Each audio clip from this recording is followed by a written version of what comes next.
Good morning YouTube, bienvenue dans cette nouvelle vidéo. On va parler d'une batterie que j'ai reçue de la compagnie Creabest, une compagnie allemande. Il s'agit d'une batterie lithium LiFePO 4, donc fer phosphate. On va parler un petit peu de tout ça. Je voulais commencer cette vidéo en remerciant Michel Denis qui m'a fait cette gravure en 3D. Franchement, merci beaucoup, ça m'a fait beaucoup plaisir. Donc merci à toi. Je pense que je vais la mettre par ici, je vais l'accrocher. Donc c'est super sympa, il en a même fait une petite phosphorescente. Ah, merci Michel Denis, ça fait toujours plaisir.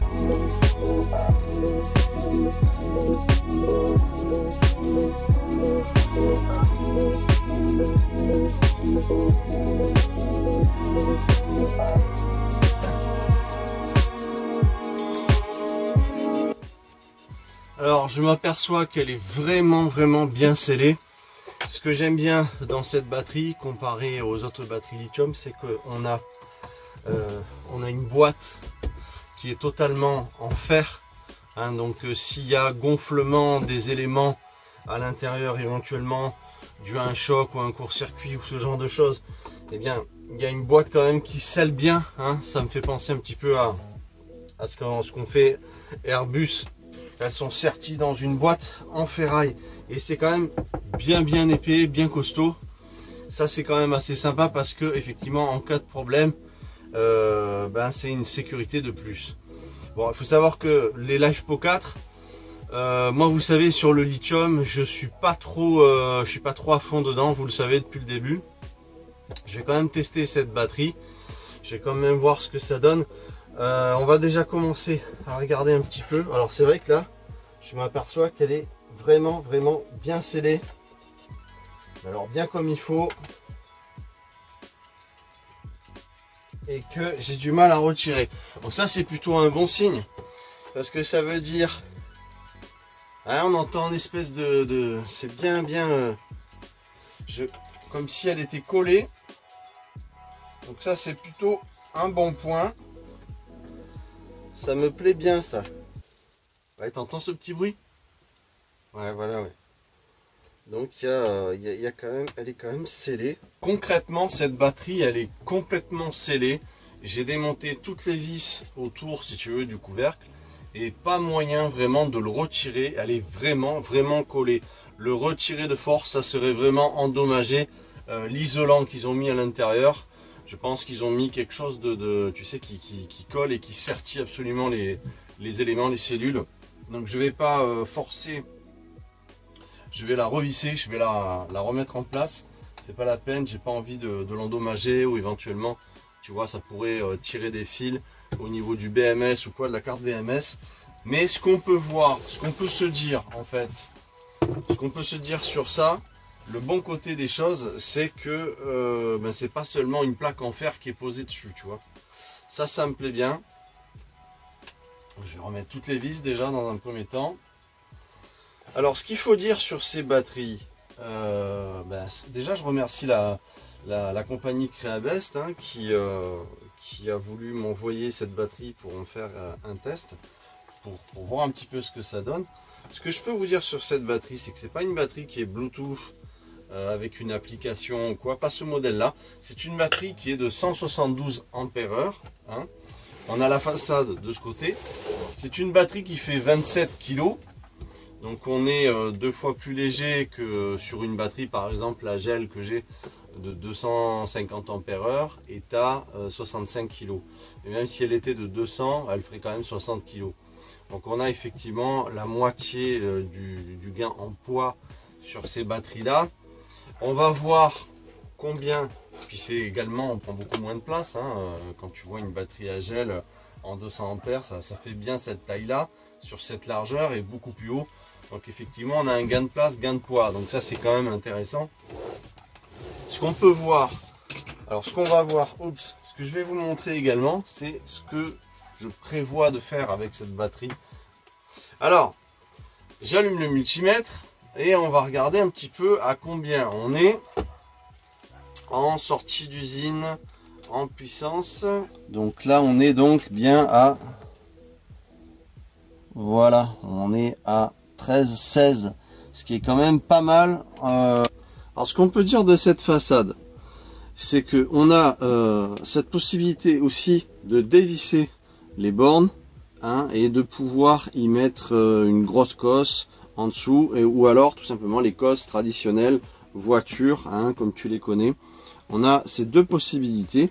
On a également là en façade un témoin qui nous dit un petit peu, si tu veux, un niveau de batterie, mais c'est très aléatoire, tu vois, parce que là par exemple on pourrait imaginer, il y a 4 témoins à LED, 5 témoins à LED, on pourrait imaginer, si tu veux, bon ben là c'est quand elle est épuisée, on est d'accord, on pourrait imaginer qu'elle est à moitié de sa puissance, alors que si on regarde le multimètre, on va faire comme ça, voilà. Donc voilà, là on s'aperçoit qu'on est à 13-16, hein. J'espère que les chiffrages ne sont pas à l'envers, parce que tu sais avec les téléphones portables, il se peut que ça inverse. On est à 13 volts 16, et si on regarde l'indice là, bon ben petit bémol, on s'imagine que la batterie est à moitié de sa puissance, alors qu'elle est vraiment pleine, quasi pleine. On pourrait monter encore un petit peu plus, mais c'est pas le cas. Alors ce qu'on peut dire sur cette batterie, tu vois, c'est que c'est une batterie qui est donc une LAFPO 4, donc ça je vous ai dit que c'était une 172 ampères, ce qui propose en maximum en ampérage, si tu veux, c'est pas tiré au-delà de 85 ampères. 85 ampères, ça équivaut à peu près à 85 ampères, c'est 1000 watts, d'accord. Quand tu tires 1000 watts en 12 volts avec un convertisseur, tu vas tirer à peu près dans les 80 ampères. Donc tu vois, au-delà de 1000 watts, moi je dirais même 700 watts. Au-delà de 700 watts, c'est un petit peu compliqué. Alors, ce que moi je veux faire avec ce matériel-là, parce que tu le sais, le lithium, j'en ai pas trop un avis très positif. Tu as pu t'en apercevoir à travers mes vidéos. Ce que moi je propose de faire pour ce matos-là, c'est de m'en servir régulièrement avec ma pompe de forage qui a une courbe de 1300 watts, d'accord. Donc on va monter au-delà des 100 ampères heure en charge, en demande énergétique, et après elle descend à aller dans les 1000 watts, d'accord. Ça c'est ma pompe de forage, et moi je l'utilise souvent pour arroser mes arbres, pour avoir besoin de tous mes besoins en eau dans le camping-car. Donc voilà, je vais la brancher à l'avant, parce que j'ai deux installs séparés dans le camping-car. Je vais te faire un petit dessin explicite, simple, très basique, hein. Je vais pas vous faire quelque chose de compliqué, et on va voir un petit peu, je vais vous expliquer comment je vais la faire fonctionner, comment je vais la mettre à rude épreuve, parce que bon, on a beau expliquer que le LAFPO 4 est une chimie qui est sans danger. En tout cas, on explique qu'elle n'est pas trop dangereuse, qu'elle s'enflamme pas, qu'elle n'explose pas. Bon, j'ai vu des vidéos effectivement où il y a des tests sur ces batteries, hein. Tu peux voir cette vidéo ici par exemple. Voilà, là tu vois que le mec il perce en fait la batterie, et ça crée une énorme fumée, mais il n'y a pas d'enflammement et il n'y a pas d'explosion. Bon voilà, alors ça serait une chimie qui resterait entre guillemets sans danger. Moi je vais la pousser un petit peu à bout et voir un petit peu ce qui va se passer. Pas aujourd'hui, mais au fil du temps, hein. C'est pas en une vidéo qu'on peut avoir des résultats positifs. Il faut voir au long terme. Donc à travers chaque jour, je tire à peu près, je pense entre 200 et 300 litres chaque jour pour arroser, peut-être même un peu plus avec mes dépenses en eau.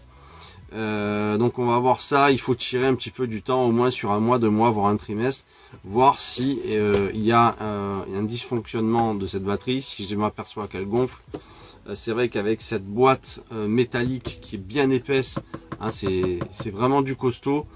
Eh ben, tu peux aussi peut-être ne pas t'apercevoir de ça. Bon, il y a un BMS de qualité. J'ai parlé avec Creabest. D'ailleurs, je vous mettrai, si vous êtes intéressé par cette batterie, je vous la mets en lien avec le site Creabest. Vous avez même une réduction en tapant le code qu'ils m'ont fait, mon code Neverland. une réduction de 5% si ça vous intéresse d'avoir cette batterie. C'est une batterie qui s'approche de 1300 € parce qu'elle est à 172 ampères. Voilà. Donc vous retrouverez ça en description si ça vous intéresse. Le but de cette vidéo, c'est pas la vente, c'est le travail, un petit peu de savoir ce que ça vaut, ce que ça vaut pas. Cette entreprise me parle de vraiment qu'ils ont subi des tests, des crash tests et qu'il n'y a jamais eu de problème. On verra, moi, avec mes demandes assez fortes en énergie, si ça va bien se passer ou pas. En termes d'autonomie, qu'est-ce que ça représente à peu près une batterie de 172 ampères? Eh bien, ça dépend tes demandes en énergie, ça dépend combien tu consommes dans ton véhicule. Si par exemple je prends ce petit chauffage dont je vous conseille et que je vous mettrai en lien aussi pour l'hiver, j'avais fait une vidéo, je vous invite à aller la voir, hein, je vais vous la mettre là sur le petit i. C'est une vidéo et un chauffage qui consomme 450 watts et j'utilise ça de façon moi à me réchauffer pendant 20 minutes dans le côté chambre, et puis après le reste du temps je me chauffe avec une couverture chauffante et ça va très bien pour l'hiver. Vous êtes vraiment au chaud, vous n'avez pas froid et croyez-moi, ça chauffe. Mais ça chauffe énormément, 450 watts. Ne croyez pas que c'est vraiment un peu... Non, ça chauffe vraiment fort. Eh bien, si on utilise ce petit chauffage qui est de l'ordre de 20 €, hein, encore une fois, tout ce que vous voyez, je le mets en lien dans la description de la vidéo. Eh bien, on pourra chauffer pendant pratiquement 4 heures, parce qu'un chauffage comme ça, c'est de l'ordre de 37 ampères, hein, en 12 volts en consommation. Il y a la petite consommation du convertisseur aussi, qui va fournir le 220 à travers la batterie.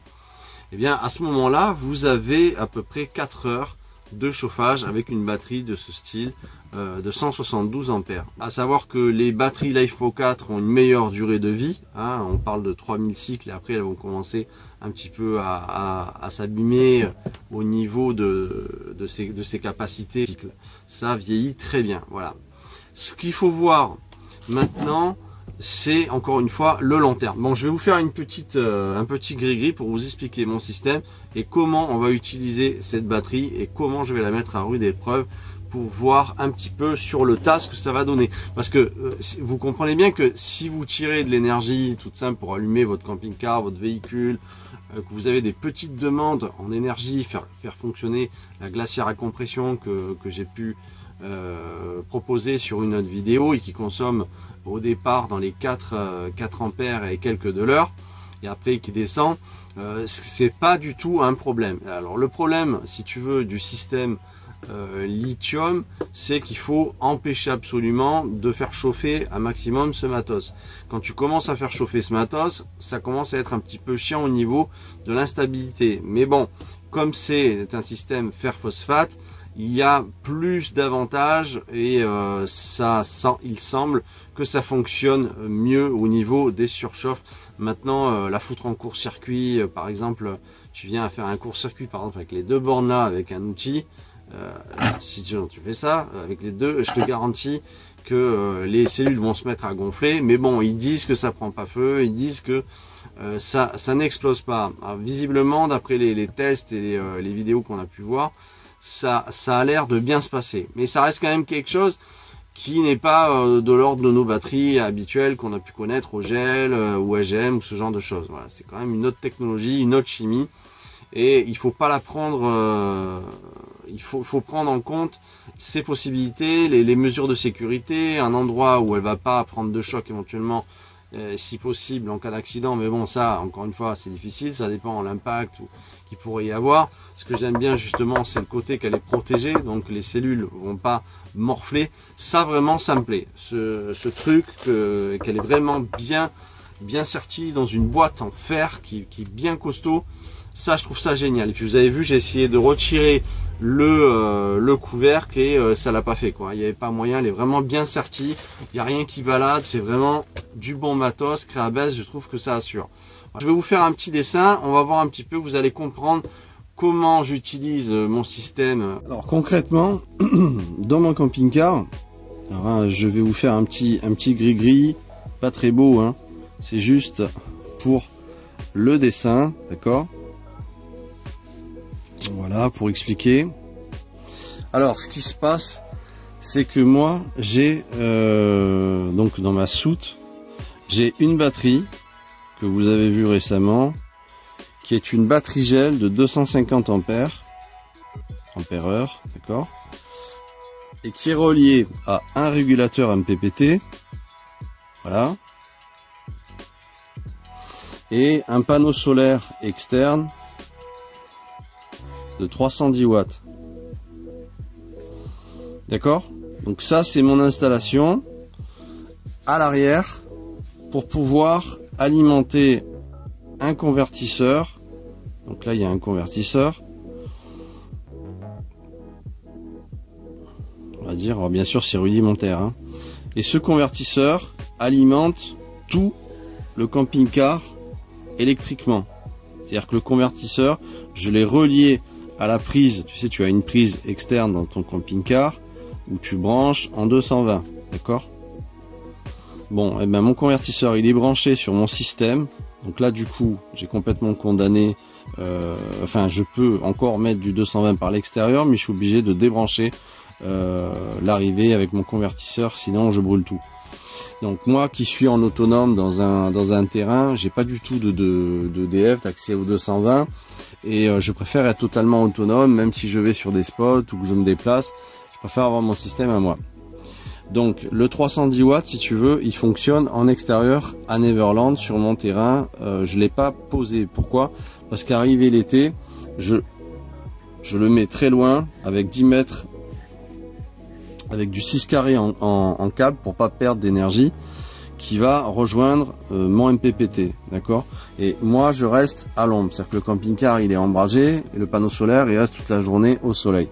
Ça c'est un petit peu, c'est pour ça que j'ai pas fixé le 310 watts sur le toit. Sur le toit j'ai actuellement un 120 watts, d'accord? Ce 120 watts il est fixé sur le toit du camping-car et il alimente d'ailleurs tout le temps, il alimente une batterie qui se trouve sous le siège avant passager, et cette batterie, hop, elle a son régulateur MPPT également, et le MPPT charge une batterie qui est une batterie à gel, une toute petite, qui est de 80 ampères ou 100 ampère-heure, voilà. Et j'ai également mis là l'ancienne batterie qui était à l'arrière, qui est une batterie décharge lente, qui est une grosse batterie de 60 kg et qui fait à peu près, qui est une 220 ampère-heure. Voilà, ouais, c'est ça. 220 ampère-heure. Donc celle-là, elle est reliée à la petite à gel. D'accord? Actuellement, c'est mon système, c'est mon matos. Et ce que je compte faire maintenant, pour le test, c'est mettre la batterie lithium ici, d'accord, remplacer ce système, on va mettre le lithium à la place, d'accord. Alors j'hésite encore à la ponter avec la 80 ampères à gel, mais ça me plaît pas trop. Je vais voir, ou je la ponte avec la 80 ampères ou je la mets direct. Quoi qu'il en soit, elle a également, parce que là si vous voulez j'ai aussi un autre convertisseur, d'accord. Actuellement j'ai un autre convertisseur qui me sert à alimenter ma pompe de forage, d'accord, qui fait à peu près 1000 watts. Pompe de forage, tout autre truc. Ce qui se passe, c'est que, si tu veux, l'énergie globale du camping-car et mon énergie, je la puise de ces deux batteries actuellement, d'accord. Quand ces deux, donc elles sont rechargées par un petit panneau solaire, mais également, et oui, parce que c'est tout nouveau, j'ai toujours mes deux panneaux solaires souples qui font 100 watts, pardon, chacun, d'accord, et qui sont reliés maintenant à cet MPPT, ok. Donc ça me fait dans les 320 watts pour charger l'avant et 310 watts pour charger l'arrière. Alors pourquoi cette installation? Pourquoi avoir fait ça? Eh bien parce que lorsque ces deux batteries sont faibles, parce que je tire quand même pas mal d'énergie pour alimenter la pompe de forage, ou si je bricole, alimenter une perceuse, ou je sais pas, recharger tout un tas de choses, je vais tirer mon énergie là-dessus, d'accord, sur ce système-là, cette première installation. Et lorsque celle-ci est trop faible, parce que des fois 300 watts en hiver, ben, c'est un petit peu limite, ce qui se passe, c'est que je fais intervenir le deuxième convertisseur pur sinus ici. D'accord? Et mon pur sinus, lorsqu'il s'allume, il prend son énergie de la batterie à gel de 150 ampères et ça alimente, donc comme dans tout véhicule, camping-car ou voilà, camion emménager récent, tout ça, eh bien tu as un chargeur intégré qui, lorsque tu branches ta prise en 220 volts, eh ben ce chargeur charge tes batteries. Tu es d'accord avec ça? Lui, il va charger les batteries qui sont à l'avant. Il va charger la batterie porteur, la batterie porteur, donc qui est encore une autre batterie, d'accord, qui alimente ton moteur, et il va charger ta batterie ou tes batteries cellules, d'accord. C'est un petit peu brouillon, mais j'espère que c'est explicite. Mon alimentation principale, générale, mes batteries générales du camping-car sont rechargées par la batterie de ma deuxième installation, qui est aussi, elle, alimentée avec le panneau solaire, ainsi de suite. Donc ça fait deux installations distinctes qui n'ont rien à voir, et ça me permet, avec les deux, de pouvoir jongler. D'accord? Quand ça c'est trop bas, j'allume là, crac, ça charge tout le monde. Et ainsi de suite. Et ça me permet de toujours avoir de l'énergie. Il y a aussi un autre truc qui est sympa, c'est que si j'ai un MPPT qui claque, ou un convertisseur qui claque, crac, j'ai quand même une deuxième installation. Je me retrouve pas sans la possibilité de charger via mes panneaux solaires mes batteries. D'accord? Donc avoir tout en double, c'est très important si on veut être autonome comme moi sur un terrain, ou si on veut partir d'une façon longue. C'est quand même beaucoup plus pratique qu'avoir un seul système solaire, régulateur, convertisseur, batterie et tout. Moi, je propose d'avoir deux installations distinctes. Donc, pourquoi je vous explique ça? Je vous explique parce que habituellement, je tire sur cette grosse batterie-là, puisque le convertisseur est branché sur elle et sur la gel. Et bien là, je vais tout simplement changer ces batteries et mettre... Ouais, je pense que je vais même pas ponter avec la gel. Je vais faire marcher la lithium, et la lithium va donc être soumise à des demandes fortes, puisque j'alimente, je te dis, ma pompe de forage 1000 watts, donc je tire à peu près une demi-heure par jour pour arroser, des fois même une heure. Donc une heure en 1000 watts, ça représente 80 ampères, d'accord, en 12 volts, hein, 80 ampères. 80 ampères, c'est sa limite, mais comme, si tu veux, il y a la pompe de forage demande un pic, parce que c'est un moteur rotatif alternatif qui fait que elle demande un pic, si tu veux, qui va monter jusqu'à 1300 watts au départ, et après elle retombe à 1000 watts. Et bien, comme par exemple une scie circulaire ou une meule, ou voilà, ça demande toujours un pic au départ. Et bien, elle va avoir des demandes qui fait qu'on va la mettre un petit peu à bout pendant un certain temps. Et on fera un bilan, on verra ce que ça va donner. Je suis désolé hein, pour le gris-gris, j'espère que c'est quand même assez, ça a été assez explicite. Et on va donc la mettre un petit peu à bout, et on verra, on fera un bilan et on verra un petit peu ce que ça donne, si elle montre des signes de faiblesse, si je vois qu'il y a quelque chose qui va pas. Voilà, on va un peu la mettre à bout. Donc voilà, donc j'ai refait un petit peu plus proprement en fait l'install avec le lithium.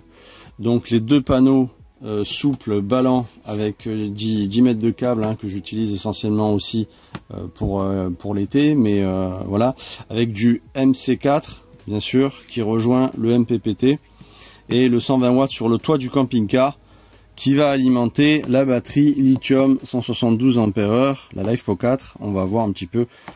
Donc relier un convertisseur pour par exemple une demande forte journalière comme pour ma pompe de forage. Voilà, ça fait un petit peu plus propre, ça vous donne une idée un peu plus propre quand même. Cette batterie, ben écoute, je trouve que c'est de bonne manufacture. Ce qu'il faut voir, mais encore une fois, c'est la tester à long terme, voir un petit peu ce que ça va donner. Donc il propose de moins 10 degrés à 45 degrés. Ça veut dire encore que le système lithium n'aime pas trop la chaleur, hein, même en LiFePO 4, hein, il faut quand même révéler ce qui est même énoncé. Il propose que sur la description, sur le côté, ils expliquent, attends, parce qu'elle fait 27 kg, l'air de rien, c'est quand même assez lourd malgré tout. Si tu regardes de ce côté-là, ils vont te dire que c'est une 2200 Wh. Ils vont te dire donc de ne pas dépasser 85 ampères, hein, en demande, ça je trouve que c'est très bien. Pour ce qui est donc Made in China, hein, alors c'est pas non plus assemblé en Allemagne, c'est totalement fait en Chine. Pour ce qui est de la notice, je trouve la notice un petit peu légère.